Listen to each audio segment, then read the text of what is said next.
They shut the asylum down in 1978.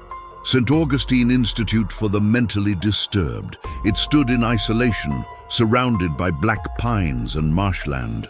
Locals called it the 13th Ward, though there were only 12 officially documented wings. The 13th wasn't on any map. It was in the sub-basement, and it held only one patient, a little girl. I didn't believe the story until I took the job digitizing archived files as a grad student intern.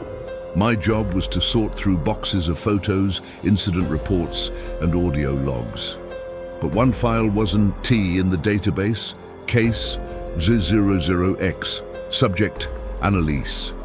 No last name, age, or diagnosis. Just a note: do not access, contagious.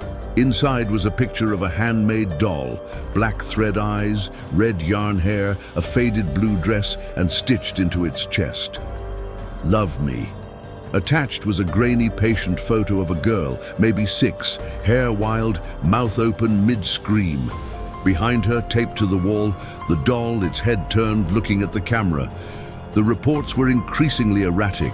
First, doctors complaining of migraines, then patients attacking shadows, and nurses screaming in their sleep. By week 3, staff began quitting en masse. One left a note before vanishing. I keep hearing her laugh in the drains. Another carved "Love me" into his arms with a spoon. The ward was closed shortly after the choir incident, where, according to a surviving nurse, patients hummed in a horrifying harmony until blood filled the hallways. After that, the place was sealed. The girl was never found.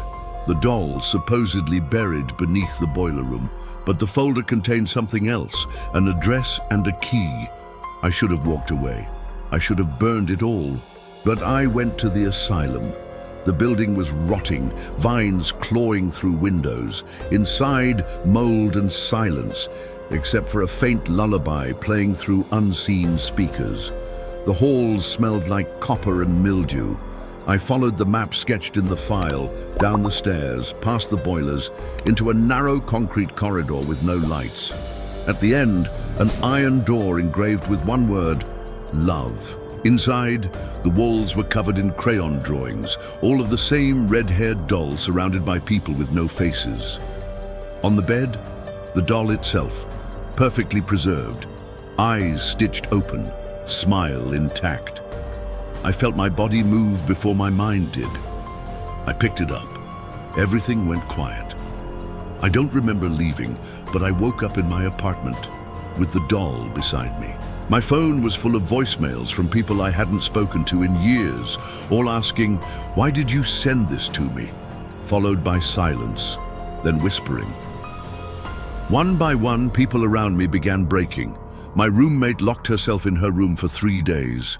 When I broke in, she was gone, only the word "love" scratched into the wall with her fingernails. The professor supervising my internship went missing, his office smeared with red paint, a heart drawn on every surface. I tried to destroy the doll. Fire didn't touch it. Knives broke. I left it at a landfill. It came back in the mail. No postage, just a note. "She missed you." I went to a priest. He held it for 1 hour. His church burned down that night. I traced other mentions of the doll through hospitals, prisons, and schools. Wherever it went, people lost their minds. Entire dormitories fell silent for weeks. Offices emptied overnight. It doesn't kill, it spreads. Loneliness, obsession, madness. It plants a seed in the mind. Love me. I returned to the asylum to seal it, to bury it again. But the building was gone, flattened, replaced with condos.